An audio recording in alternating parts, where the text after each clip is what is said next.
So today I'm going to be talking about how I successfully got from a one-man band to a seven-figure heating, cooling, boiler business. I'm going to talk about the journey from the one-man band all the way up to where I am now and currently what I'm doing and where we're going with the business. I think it'll be useful for guys out there that are overwhelmed at the bottom where we all start, where they are struggling with trying to grow and they just think everything's impossible. It's baby steps. I personally think it can't be done overnight. So firstly, I started off as a 16-year-old lad with loads of ambition, loads of ideas, but actually no business plan or focus. So I had all these wonderful ideas. So it was just as everybody does. The first thing you do is you go and get a job, you work for an employer, you get a great experience there, and at some point you start thinking, I want to go on my own. So this journey of mine was very, very, very quick. So I was in employment for about 9 months, and I worked for a company called Bathroom Creations in Horwich. My two bosses, Peter and Craig.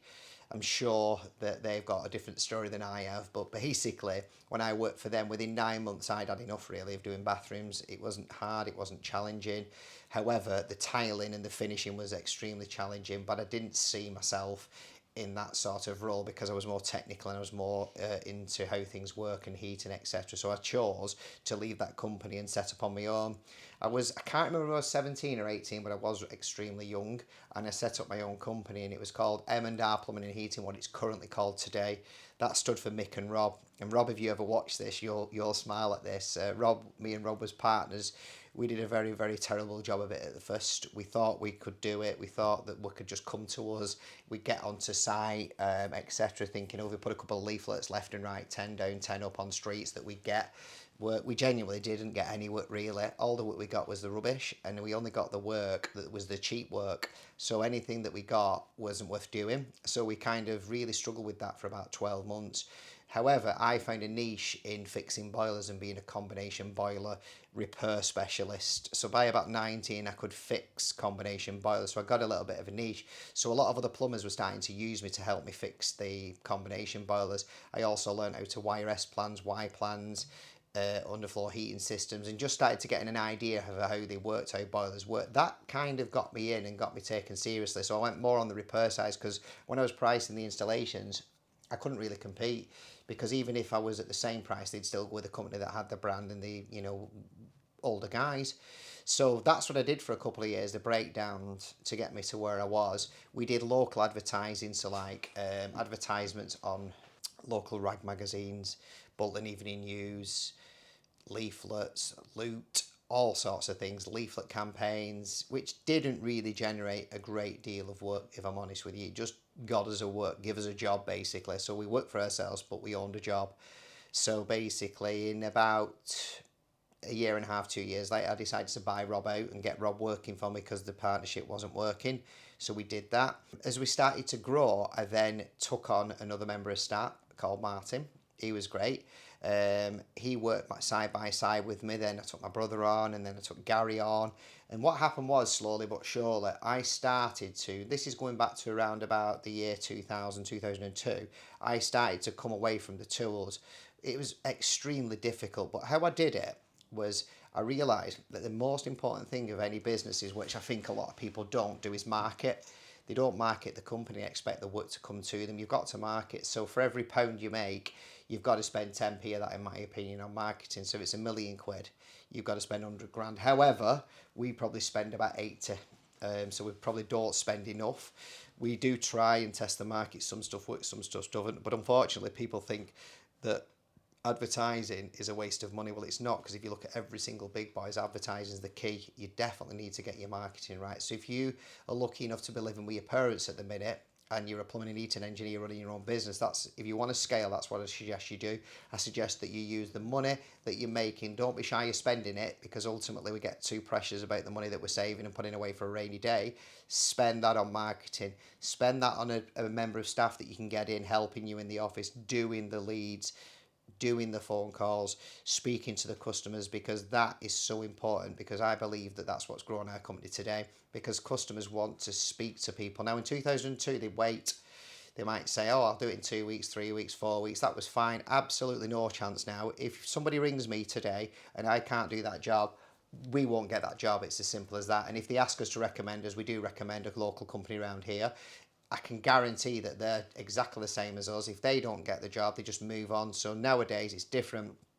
I think the loyalty to get from customers is a lot more difficult. You've got to give a lot of value to them customers to retain and keep those customers. So I started to do that. I started to give them value. So I'd go out and do quotes, and I wouldn't just go in and go, oh, we're just here to give you a quote, or we'd do this and we'd be in for 10 minutes. Yeah, boiler did it. I'd literally listen to what the customer says first, ask them what they want, get them sat down, go through a journey, explain the process, then start talking about budgets and prices and things like that. And it worked, to be honest with you, it worked. So we were probably one of the first people around here to get a pack together with brochures in it, with just simple things, with cards and inserts that went into it with different offers, etc. I can certainly say we were definitely the first in the area of Bolton, around this area, that started to do that process around about 2007. So it is quite an old process. We've, of course, accelerated on that and gone for different options. We're currently doing a brochure at the minute that has been being improved for the last 6 months. But once we've done it, we can replicate that brochure for home care products, air conditioning, boilers, and many more. We're basically trying to show customers that we actually can. We're not a fit and forget company. So all these little things that I'm telling you, if you've got the balls to do it, it's really, really time consuming, and it's going to take 70 to 100 hours a week of your time. So if you're young and you want to grow a company, now's the time to do it because you've got the energy. So don't leave it too late. However, I'm still pushing and going forward all the time. I'm looking at what my competition's doing, what everybody's doing in the market. So again, marketing is so key. So the challenges I had, what we talked about, is when I was turning up to jobs and I wasn't getting the work because we were 2D. I've explained that I found a niche and I got the best at it. I'm not saying I'm the best now, because obviously I've not been doing as much as I should be, and I've been off the tools more, but I've still got a hell of a lot of knowledge and I still keep my hand in. And I don't think anyone is the best because we're all learning off each other. I had a gentleman yesterday called Danny helping with a Viessmann. We had issues with that. Fantastic guy. He decided that he couldn't deal with doing what I do. He said it straight. He said, I found a niche. I was fixing Viessmann boilers and that's all I'm going to do. And I respect him for that because ultimately it's very difficult. So this journey, what I'm on, is not for the faint-hearted. So if you want to do it, you've got to look at what's going to be your pain points. The biggest pain points is getting the work really and showing. So a couple of tips. Make sure your van's signed out and clean. When you're going out of quoting, just make sure you're clean and presentable. When you're going quoting, make sure that you're not falling to sleep because it's 6 o'clock and you've not had any tea. So try to, give yourself a bit of dinner time. Make sure you're well fueled when you're going into these, smelling good. All these little tips, because it shows enthusiasm. Because if you turn up to a job like I used to do, absolutely knackered, you ain't going to get that job. You're bearing in mind you're going against companies that have got quoting, specialised trained people that do quotes and sales. They go in as a salesman and they have got all that information and they know exactly how to push you out the water, and they will do. So I would say go on some courses, practice, get a mentor, practice how you do it, or watch as much YouTube channels as you can. There's podcasts out there. That's exactly what I did. When I couldn't afford to pay for any training, I was always asking questions. What do you do? People who know me, I asked a lot of questions, and sometimes probably too personal, but you only get a no, don't you? So basically, I would definitely say you need to ask a lot of questions. So the pain points was getting work. I found once I got the uniforms, once I got the vans, once I got the sales process in place, once I had the spiel, once we started to get recommendations way before reviews, because I believe if you can get reviews now, which are very difficult to get, I think we're about 220 or something on Google, over 200 on Trustpilot, probably 100 on Checkatrade. We've probably got over 500 in total, but they're not the easiest thing to get. So again, persistency. I use a phrase, it's like sharing. So I have a team meetings with our team. You've got to get reviews. You've got to do this because it's important for us all to work as a team. That's another little tip. Get everybody on the same journey and show them what they can get from it. Because if you're a company that's just got no ambition and no aim, you're not going to get the best team. The best engineers, in my opinion, once they learn the business, make the best businesses, because the engineers know about the side of the engineers and they also know the side of the business. So that is one key, and everybody will tell you get your numbers right. So that is basically what I did. So we went out in a van fixing stuff, and at the very, very beginning we had to be competitive, and I was aware of that, but I was lucky because I was living with my parents, so we could do that. So we went out doing the job, charging minimum compared to the big boys and compared to the medium. We got known then. That got us through the door. I'd say that took about 12 months, 18 months for us to start to get known and start to get the phone ringing. As soon as the phone started to ring in, I stopped thinking, right, so if we would say, for instance, the service was 25 quid then, and probably it was in 1998, that got me through the door. As soon as I started getting busy, I started to up that price because I wasn't VAT registered, so I used that to my advantage. I managed to get under VAT for about, I would say about 4 years, because it got really difficult after year 4, because if you were doing a couple of boilers or whatever, and big companies won't work for you. So one of the milestones was VAT register, believe it or not. I didn't want to become VAT registered, but I realised to be taken seriously, I had to be VAT registered because it was only £86,000 turnover. People are looking at this. So once I got to that, like, all I did was go in cheap, offer the best quality I could do, and then once I got the confidence of them people, I started to up my prices, because as soon as you get known for being good, you don't want to be like known as being cheap, but being good and cheap is great, but being good and reasonable is great. But basically what I think everybody needs to get to is actually not expensive, but actually a good price that allows you to make a wage out of the job and also make a profit, because nobody makes a profit. At the end of the day, we're exchanging our time for money. We need to make a profit, because if you're not making a profit, all the money that you're paying yourself will go back into the company. So that's very important. That was one of my pain points that I had. So as soon as I got to 86,000 VAT registered, that created a problem again, because again, it knocks you back. Because if you're charging £50, suddenly you're £50 including VAT, you're losing the 20% on that service. So that become a challenge. Again, I think this is just a natural process. Keep your head down, keep pushing forward.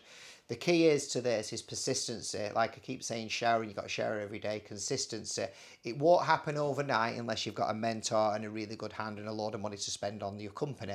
But I do believe if people use the same systems, processes and operations that are available, if you keep watching different podcasts, listening to different podcasts, watching YouTube channels, you'll see every single one of us that are a 7-figure business are all talking about systems, processes and operations. That's really important in my opinion. They're the most important things. However, I can go back on that and say your team is the most important it is. So I would say team, systems, process and operations, and then your customer, because without the two in place, you ain't going to get it. So actually there's 3: sales, team, process, systems and operations, and then your customer, because without the things in place at the beginning, you're just going to let your customer down, because ultimately once that phone starts ringing, then you're going to start to grow. So don't be thinking that, oh well, I'm going to grow and I'm going to get away from my business. It's completely the opposite. Once you start to grow up to £1 million, that's where all your effort goes into it. Once you get past £1 million, which we're getting past £1 million this year, we're getting over that pain point. We have another company, if you add them together, we are doing over that, but M&R I'm talking about here. Once we get over that, the next pain point I will say will be like 2 million, because getting up to the next 2 million is going to be a challenge. We're going to have to grow the team, we're going to have to get the right team on board, we're going to have to drop our net profit down from, I think at the minute it's about 12 or 10%. I can't tell you exactly, because at the minute it's bordering between the two per month. So ultimately, I think we're going to have to drop it down to 4%. As long as we're making a profit and we're investing in the company, it's moving forward. We're not standing still, because I think a lot of companies stand still. I don't want to stand still. I want to progress, get a bigger team, because I believe if I get a bigger team, I can completely come away from the day-to-day bits of the business and do more of this and work on and look from a bird's eye view at the company as I'm looking at this table and think, right, we've got an issue there, we've got an issue here, we've got an issue there, and I can solve those issues and help the team to solve those issues. So that's what I've kind of done throughout my journey. It's hard to document the exact process because it just evolves. You've just got to believe in it. You've just got to believe in everything. Turn up, show up, keep your head down. If you think I'm doing too much work and you think I can afford somebody, just text somebody on. It's going to be hard that. There's the argument the apprentice or the qualified. We're going for qualified at the minute. But if you're starting off, it's very good to take an apprentice on. And I would say interview as many apprentices as you possibly can, because I found that employing just family, friends and family is not the right thing to do. Just make sure that you, when you're choosing a team member, interview them properly, write down some bullet points, do some practicing. There is certain things you can ask them. There's very simple about practicality. Can you use tools? What's your background? What's your hobbies? What do you do? Because basically, you don't want a young lad that's a professional Instagrammer going out getting wasted every weekend, or a young girl in that. As a matter of fact, you want somebody that's a bit more grounded and a bit more realistic to what the industry consists of. So that's one tip. So if I was starting up, I would definitely say apprentices, because you get them a little bit cheaper. They do cost you, but they are cheaper. But the good ones will retain at your company. I mean, I've retained most of the apprentices for at least 6 or 7 years, and the best apprentices, I've still got one of them, and I'm very lucky to still have him. But he's become our operations manager. He just does all our operations. He's getting involved in all this now because he wants in. Now, Gaz has been with for the longest standing. He gets all the best reviews. He is going to be doing out quoting. We're going to pull him off. He doesn't want to just do quoting, but he's good at it, and he's good at talking to customers. We get loads of reviews about him. So you've got to recognise, once you start to grow, who are the strongest members. Because I did them. If a team member's not strong in that area, I kind of forced them, thinking, why can't they do it? The problem is you've got to find the strengths in your team. So going back from the basics, if you're a one-man band and you've got your van and you've got everything ready to go out there and just put your 100% into it, because if you don't, it won't work. It genuinely won't work. I put the 100% into it, and it has worked, and it's still working, and it's still growing. But it's strange, because the pain point I had was, imagine if I were turning over 100 grand, then I got to 100 grand. Imagine if I were turning over 200 grand and I got to 200 grand. Imagine if I were turning over 500 grand, I got to 500 grand. Imagine, what I'm trying to say is, every time you hit those goals, you then need another goal, which is good. Or it's great if you're happy with earning what you're earning and your family, etc., and your life balance is that, just go for that. That's exactly what you want to do. Just mark down what you want to do, what you want to achieve. So why are you going self-employed? Is it to free up time? Because I can guarantee if you're going self-employed to free up time, you've made the wrong decision, because you won't. That's definitely not happening. If you're doing it to make more money, that'll happen. But time. So if you've got a family and you've got children, you've got commitments, just make sure before you jump ship with your company that you've taken that into consideration, because it will absorb your life, and it'll also absorb your partner's life as well, because she'll be helping you, or he'll be helping you, depending on what your partner is, or that sort of thing. But ultimately, you've got to make these choices. So I would recommend anybody that's a one-man band, choose before you go to what you want to do, because there's nothing wrong with being your own boss, having your own freedom, and doing something niche and specialising in that niche. That's what I'd recommend if that's what you're going to do, find a niche, because you want to be doing something that all the others are not. One good tip I got is do everything what everybody's not. So do the opposite, basically. So what everyone's doing right now, do the opposite. That's what they say, do the opposite and do it better. So I can't tell you the exact model or the blueprint how I did it. One thing I can tell you is the blueprint to success is showing up, hard work, and what I've said. You need to look at sales, team, systems, processes and operations, and then customer satisfaction. If you've got them, I think pretty much you've nailed it, and then you can naturally grow. And I think another thing is, when you're taking team members on, just make sure they fit into the culture, and if they don't fit, have a meeting about it if they're already employed, and try to make them fit, because they've got to fit in the culture. Regardless to what everybody wants, it's more important than what the company needs than what everybody wants, because I'm guilty of it. I'll do some things and decide, oh, I'm not doing that because I can't be bothered, basically. Push people out the zones, but don't push them too high, because I've been pushed out my comfort zone. And I've also realised, stop listening to the noise. There's a lot of noise saying, residual money, what you've got. If you know how to do plumbing, put your money into plumbing. If you know how to do this game, stick it into that, because that'll be your biggest return, because you know what you're doing. That's what I would recommend. I wish I'd have put more into the company. I wish I'd have done it 10, 15 years ago instead of holding on to it, because obviously it's good to have money in the bank, but I think you need to reinvest in yourself. Another thing what I need to mention as well, what's really important when we were scaling, is training.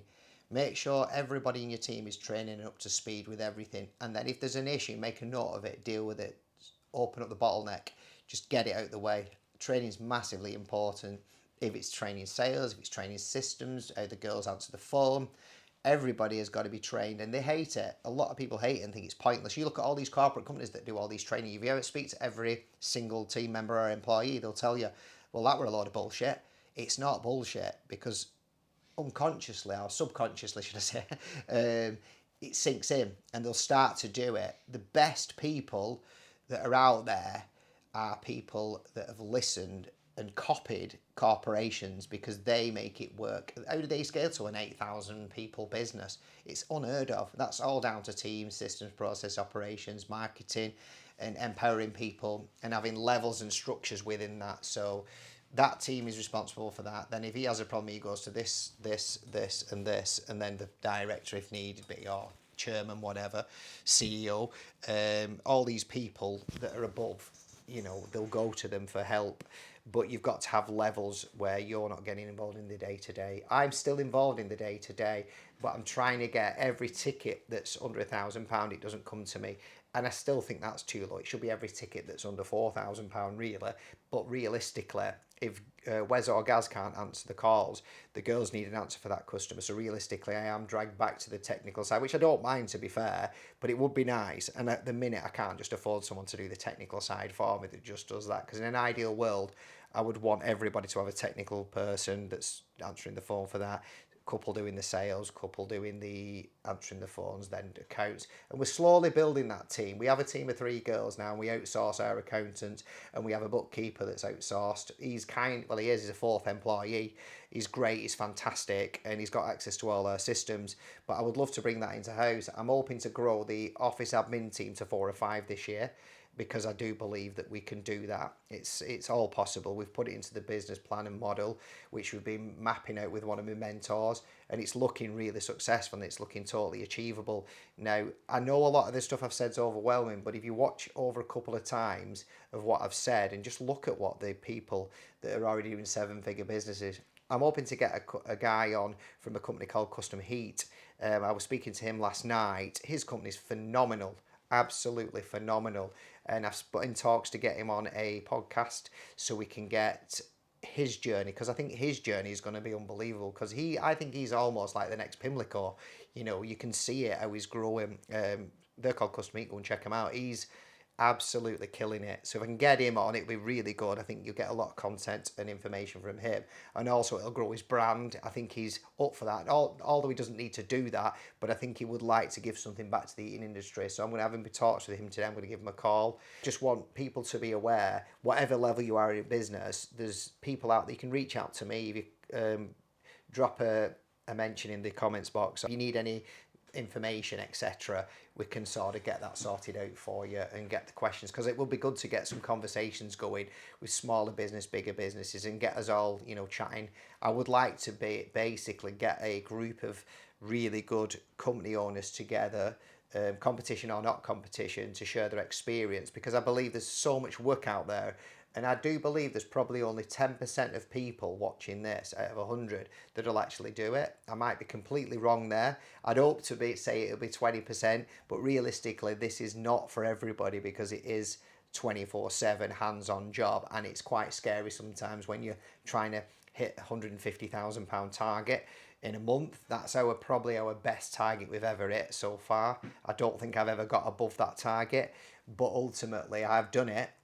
So the typical sales that we would get in to make 150,000 will be probably about 250 in quoting to get them sales in.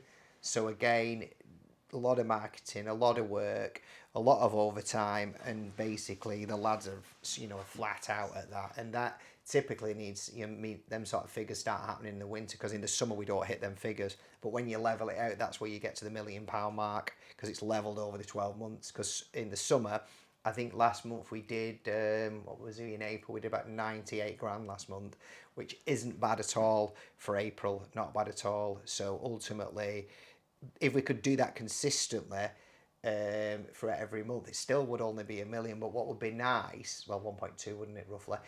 What would be really nice if we could control it, which I'm now working on, and I'm getting the hang of that with the servicing, was putting them to the summer. Anybody that's on a plan, the plans are put to the summer. So what we do is any servicing now we're trying to get. So we've got thousands on our database, and we've got 2 vans out doing that all the time. We've decided to push them to the summer, so it frees up the breakdowns in the winter. So the lads that are currently servicing, that's fantastic and great. But the lads I use for servicing, one of them is mainly just servicing, but the other is really good at breakdown. So I'd like to use his time doing the break time as opposed to being the services. Now we do that, If we fit a boiler and put them on a plan, we can kind of dictate when the service is. You can kind of say, right, as long as it's done in that 12 months, that's when we're going to come and do it. So in the summer months, we do that. Same with the air conditioning. Any air conditioning that we've fitted, we'll do a service on that, go back and do a quick service, check the filters, clean them out, make sure it's working, operation, customer understands it. Just make sure the actual unit is working correctly, just as we do with the boilers. Again, this is another little tip to keep yourself busy through the summer, because it is difficult. But it's took me probably 20 odd years to build that clientele up. Whereas now, if you've got the money and the balls to do it, you can get to £1 million business in 12 months, 2 years. It's just if you've got the courage to do it, because there's a big amount of money being changed hands. And if you're going from £100,000 to that, it is quite daunting. I interviewed a guy called Lewis Ward. He's got a company called Swift Eating. He's on one of the podcasts. He did it. He came to one of the mentorships. He's another one. I think he's targeted this year's 500 boilers. He's specifically only doing boilers and servicing, and he's got sales, processes, operations, salesman. He's doing fantastic. I'll try to get him on again because he's really useful. So I think the advantage of me over a lot of the people that are doing stuff like this, I'm not just doing it for myself, I'm doing it for others. And I am doing it for self-gratification, etc. But I'm doing it because I want people out there to realise that, you know, there's companies out there that are good and they do the job correctly and they're passionate about the industry and they want to get the best team. I want anybody out there that wants to approach me and come and have a look at our system. You think you fit in this company for a placement. If you're an engineer, if you're social media, if you're sales, if you're secretarial, just give us a shout, because we're currently looking, we're always looking for really good talent, and we will pay the correct fee for that particular candidate. We won't just give cheap. We won't just look at that, and we have an interview process, and it's exciting working here. We get lots of things going on. Thanks for watching. Drop us a like and subscribe to my channel if you can, please. Your support would really, really help, because I'm going to be doing this consistently now over the next 12 months. Like, we're putting a big investment into this because I do believe that this will really help people out there, and I'll build a community of people that we can all ask questions and share it through the group that I'm trying to create. Thanks for watching, and thank you very much, guys. Don't forget to like and subscribe. Thank you very much.